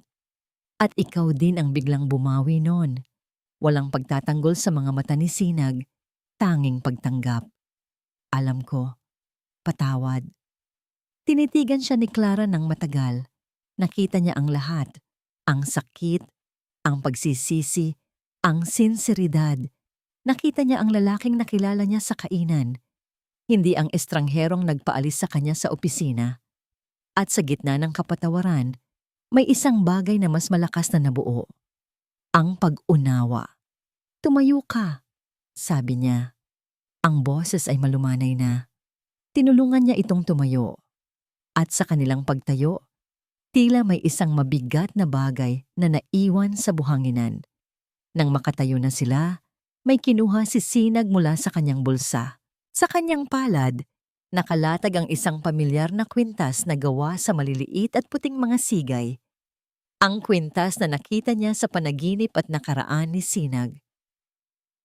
"Matagal ko nang dala-dala to," sabi ni Sinag. Ang tingin ay nasa kwintas.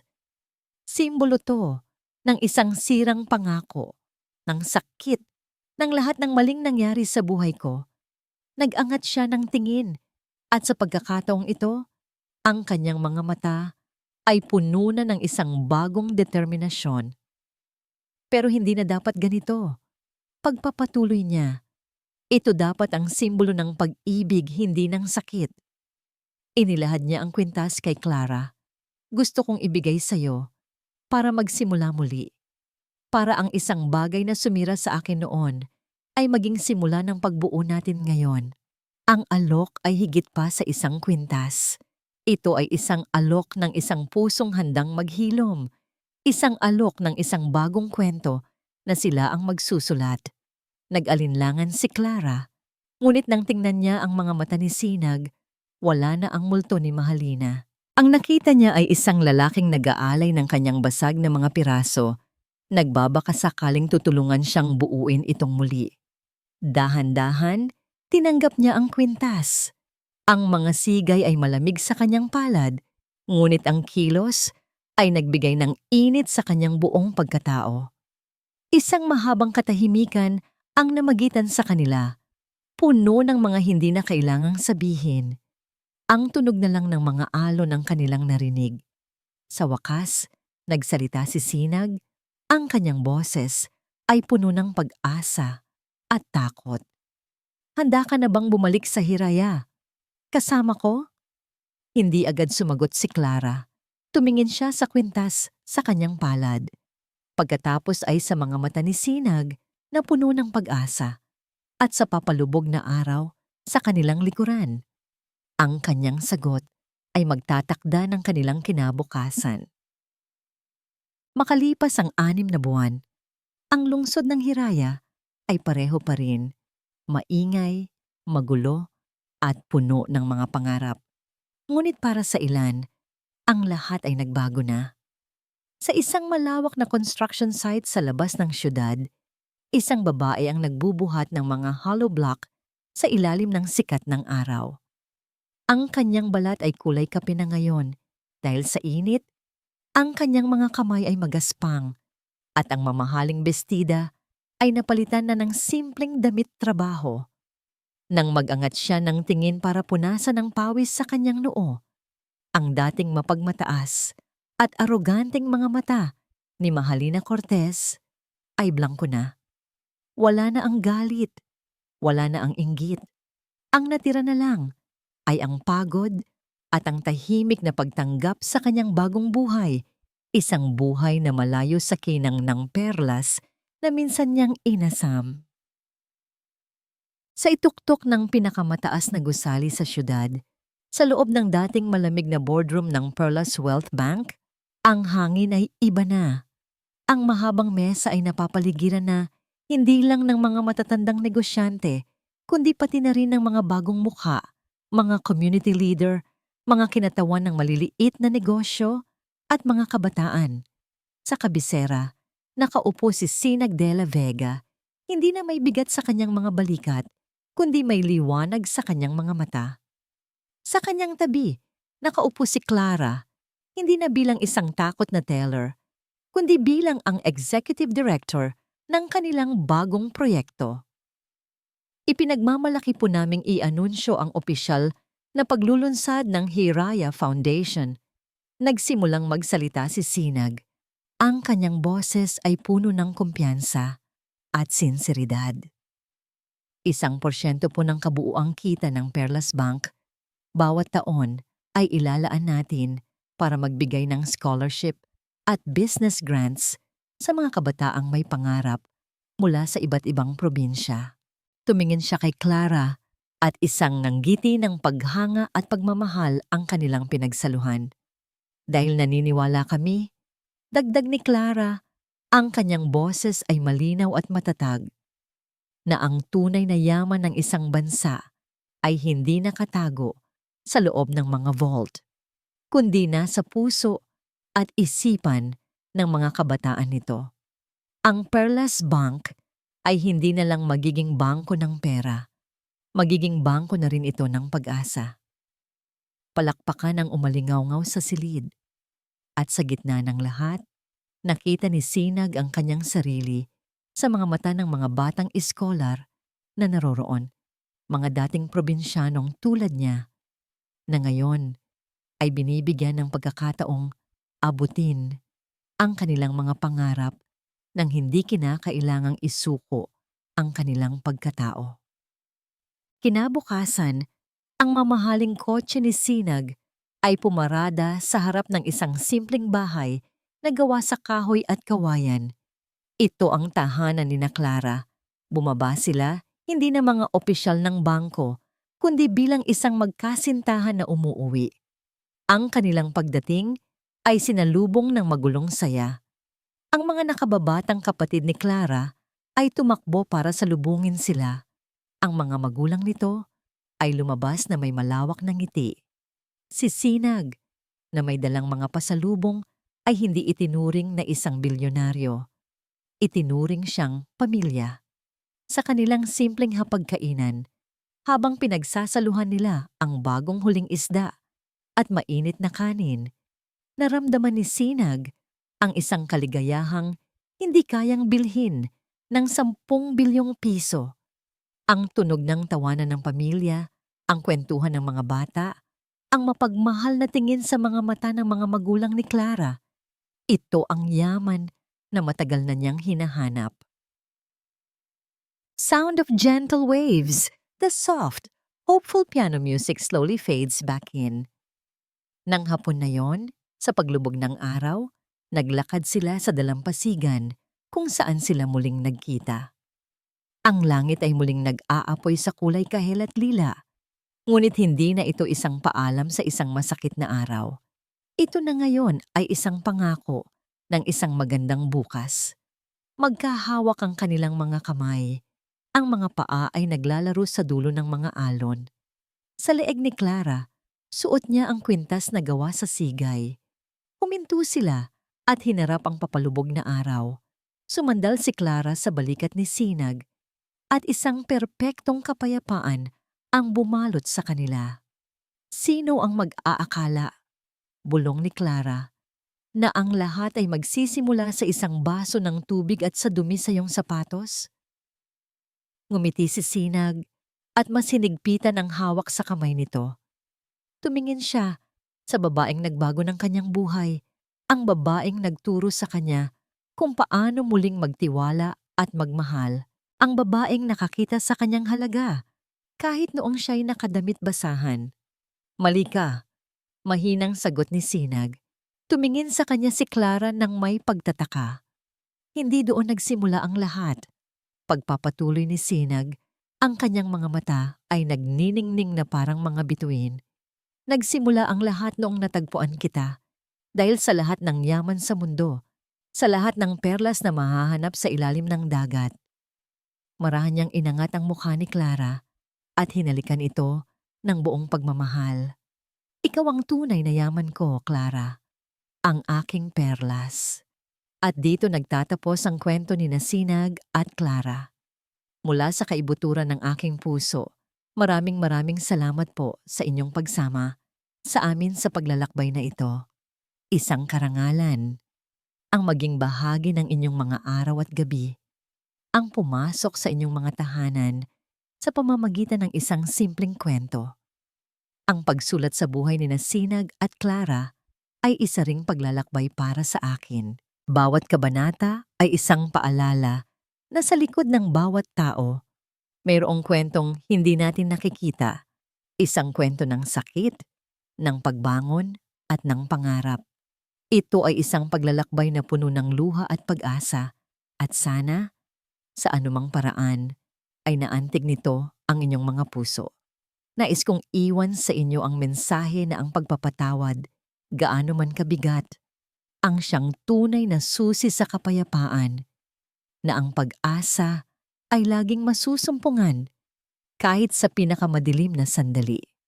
At higit sa lahat, na ang tunay na halaga ng isang tao ay hindi kailanman masusukat ng salapi, kundi ng kabutihan ng pusong handang magmahal muli.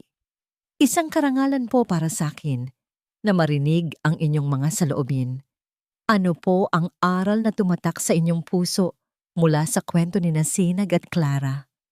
Huwag po kayong mag-atubiling ibahagi ito sa comment section. Bawat salita mula sa inyo ay isang inspirasyon. Hanggang sa ating muling pagkikita sa susunod na kwento.